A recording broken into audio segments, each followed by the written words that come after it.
नमस्कार, स्वागत है आपका हमारे YouTube चैनल पे।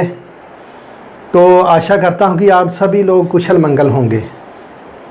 तो दर्शकों, आज हम बात करेंगे कि जन्म कुंडली से कैसे पता चलता है कि जो जातक है वो मृत्यु के बाद स्वर्ग लोक जाएगा या कहीं और। जैसे आम कहती हैं किसी की मृत्यु हो जाए कि वो स्वर्गवासी हो गया। तो ये कौन से ज्योतिषीय योग हैं जिनसे पता चलता है कि जातक स्वर्गवासी हुआ है या नरकवासी।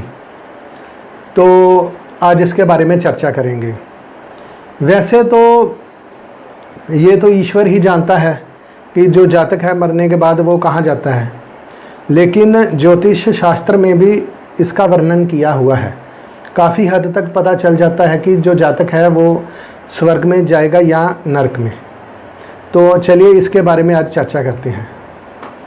जैसे ये मैंने मेष लगन की कुंडली बनाई है, इसमें ये जो 12वां घर होता है ये मोक्ष का घर होता है।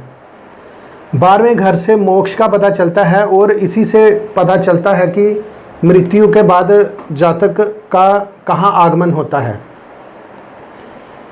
ज्योतिष शास्त्र कहता है कि अगर 12वें घर का मालिक उच्च का होकर या मित्र राशि का कहीं पर भी केंद्र या त्रिकोण के घरों में बैठ जाए या फिर शुभ कर्तरी योग में आ जाए, यानी कि जैसे यहाँ पर 12वें घर का मालिक, यहाँ पर राशि बनती है मीन। इसके जो मीन राशि के स्वामी होते हैं गुरु। गुरु उच्च के होते हैं कर्क राशि में। गुरु अगर चौथे घर में यहाँ पर उच्च के होकर बैठ जाएं और यहाँ पर तीसरे घर में बुध बैठे हों और 5वें घर में शुक्र बैठे हों, तो ये शुभ कर्तरी योग में आ जाएं। और साथ में यहाँ पर 12वें घर में भी किसी शुभ ग्रह की दृष्टि होनी चाहिए। मान लीजिए कि यहाँ पर 12वें घर के मालिक यहाँ चौथे घर में उच्च के होकर बैठ गए और इनकी 9वीं दृष्टि फिर यहाँ 12वें घर में जा रही है, तो ऐसा जो जातक होता है वो स्वर्ग में जाता है। 12वें घर का मालिक उच्च का या मित्र राशि का होकर कहीं भी केंद्र या त्रिकोण के घरों में बैठ जाए या शुभ कर्तरी योग में बैठ जाए और 12वें घर में किसी शुभ ग्रह की दृष्टि आ रही हो। जैसे मान लीजिए कि अगर यहाँ पर 12वें घर का मालिक गुरु बना, गुरु अपनी ही राशि में यहाँ पर त्रिकोण के घर में बैठ जाएं और 12वें घर में यहाँ पर कोई शुभ ग्रह देख रहा हो, शुक्र, बुध या शुक्ल पक्ष का चंद्रमा। मान लीजिए यहाँ पर शुक्र बैठे हैं छठे घर में, वो 7वीं दृष्टि से 12वें घर को देखेंगे, या बुध बैठे हैं वो 12वें घर में देखेंगे।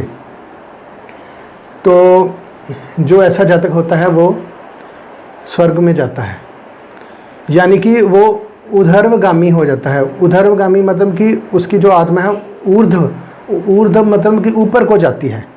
एक होता है अधोगामी, अधोगामी मतलब कि नीचे को जाना।